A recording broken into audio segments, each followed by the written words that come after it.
আজকে আমরা চতুর্থ শ্রেণীর বিজ্ঞান বইয়ের অধ্যায় 4 পদার্থ এই অধ্যায় থেকে সংক্ষিপ্ত এবং বর্ণনামূলক প্রশ্ন নিয়ে আলোচনা করব।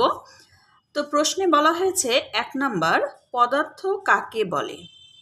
উত্তর, যার ওজন আছে এবং জায়গা দখল করে তাকে পদার্থ বলে।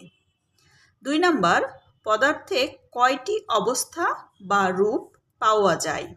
উত্তর, প্রত্যেক পদার্থকে সাধারণত 3টি ভিন্ন রূপে বা অবস্থায় পাওয়া যায়, যথা 1 কঠিন, 2 তরল ও 3 বায়বীয় বা গ্যাসীয়।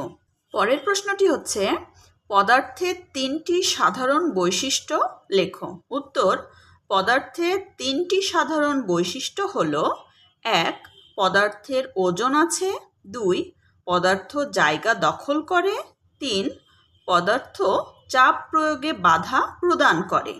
পরের প্রশ্নটি হচ্ছে, কঠিন পদার্থের 3টি বৈশিষ্ট্য লেখো।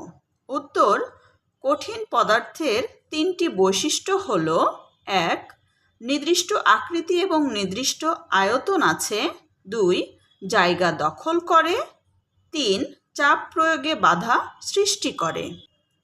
তরল পদার্থের 3টি বৈশিষ্ট্য লেখো। উত্তর, তরল পদার্থের 3টি বৈশিষ্ট্য হলো: 1 নির্দিষ্ট আকার নেই, 2 ওজন আছে, 3 যে কোনো পাত্রের আকার ধারণ করে। পরের প্রশ্ন, বায়বীয় পদার্থের 3টি বৈশিষ্ট্য লেখো। উত্তর, বায়বীয় পদার্থের 3টি বৈশিষ্ট্য হলো: 1 এর আয়তন আছে, 2 এর ওজন আছে, 3 চাপ প্রয়োগ করলে বায়ু বাধা প্রদান করে। এবার আমরা অনুশীলনের সংক্ষিপ্ত প্রশ্ন নিয়ে আলোচনা করব। 4 ক, বাতাস চোখে দেখা যায় না, তবে আমরা কিভাবে বুঝি এটি একটি পদার্থ?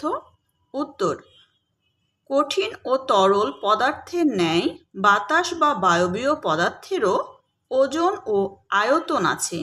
এছাড়াও বায়বীয় পদার্থ চাপ প্রয়োগে বাধা প্রদান করে। বাতাসের এ সকল বৈশিষ্ট্যের ফলেই বাতাসকে চোখে দেখা যায় না। এতে করে আমরা বুঝতে পারি যে এটি একটি পদার্থ। 4 খ নং প্রশ্ন, পদার্থের কোন বৈশিষ্ট্যটি গ্লাসে রাখা পানিতে পাথর ফেললে বোঝা যায়? উত্তর, গ্লাসে রাখা পানিতে পাথর ফেললে পদার্থের আয়তন সম্পর্কে ধারণা পাওয়া যায়। কোনো বস্তুর দখলকৃত জায়গাকে ওই বস্তুর আয়তন বলে। গ্লাসের পানিতে পাথর ফেললে পদার্থটি কিছু জায়গা দখল করে, ফলে পানির উচ্চতা বৃদ্ধি পায়। 4 গ নং প্রশ্ন, কিভাবে বুঝবে কোনো একটি পদার্থ কঠিন না তরল?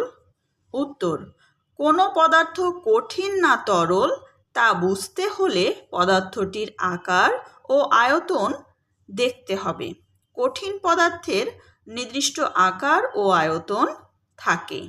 অপরদিকে তরল পদার্থের নির্দিষ্ট আয়তন থাকলেও এর নির্দিষ্ট আকৃতি থাকে না, বরং এটি যে পাত্রে রাখা হয় সেই পাত্রের আকার ধারণ করে।